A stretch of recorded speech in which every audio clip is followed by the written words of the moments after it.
የቀርሜሎስ ተራራ ላይ ነው ያለሁት። እንግዲህ ነብዩ ኤልያስ የኖረበትና ብዙ ታምራት የሰራበት ቦታ ነው። በተለይ ከበዓል ነቢያት ጋር መስዋዕት አቅርቡ ብሏቸው እሳት ከሰማይ ወርዶ እንዲበላ ጠይቁ ብሏቸው እነሱን ያዋረደበትና እሱ ግን እሳት ከሰማይ አውርዶ መሰዊያው ሳይቀር የተቃጠለበት ቦታ ነው ይሄ ቦታ። ስለ ኤልያስ ሳስብ አንድ በጣም የሚገርመኝ ነገር አለ። ኤልያስ ወደ ሰማይ ከማረጉ በፊት አልለይህም ብሎት ሲከተለው የነበረው ኤልሳዕን ይዞ ወደ ዮርዳኖስ ወንዝ ደረሰ።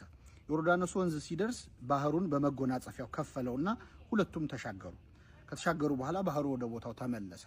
ከዚህ በኋላ ለነብዩ ኤልሳዕ ወይም ለደቀ መዝሙሩ ኤልያስ ምን አለው? ካንተ ከመለየቴ በፊት እንዲሆንልህ የምትፈልገው ነገር ካለ ጠይቀኝ አለው። በአንተ ላይ ያደረው የእግዚአብሔር መንፈስ በእኔ ላይ እጥፍ ድርብ ሆኖ ይደርብኝ አለው። በጣም አስቸጋሪ ነገር ነው የለመንከው፣ ግን ባየህ ጊዜ እኔ ሳርግ ሲሆን ባየህ ጊዜ ይሆንልሃል አለው። በነገራችን ላይ አሁን በዚህ ዘመን ቢሆን ያንተ መንፈስ እጥፍ ይሁን ብሎ ለመምህሩ ሲጠይቅ መምህሩ ይናደዳል። ምን ከኔ መብለጥ ነው የምትፈልገው ሊል ይችላል። ኤልያስ ግን ይሆንልሃል አለው። እንዳለውም ኤልያስ ሲያርግ ኤልሳዕ እየሮጠ ተከተለው፣ ከመጎናጸፊያው ወረወረለት።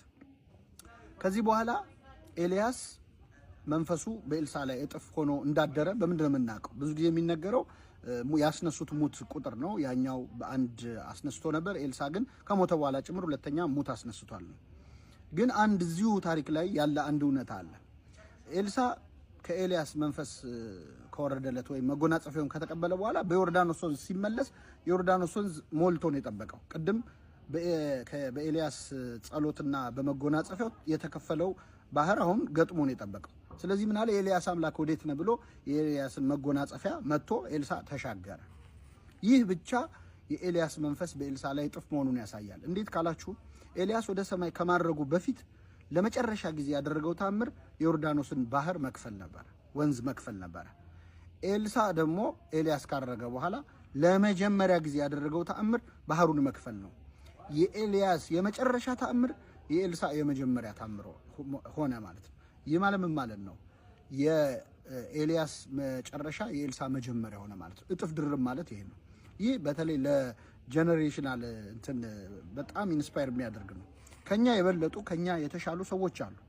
በጣም የምንመኘው ቦታ ላይ ያሉ ሰዎች አሉ እና ተስፋ እንቆርጣለን። አንዳንዴ እነሱ የደረሱበት ላይ አንደርስም እንላለን። እነሱ የሚያውቁትና አናቅም እንላለን።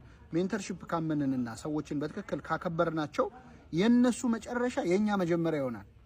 ስለዚህ በተለይ የሆነ ሰው በልጦ ስታይ፣ በጣም ተሳክቶለት ስታይ፣ ትልቅ ደረጃ ላይ ደርሶ ከፍ ብሎ ሲያርግ ስታየው ተስፋ እንዳትቆርጥ።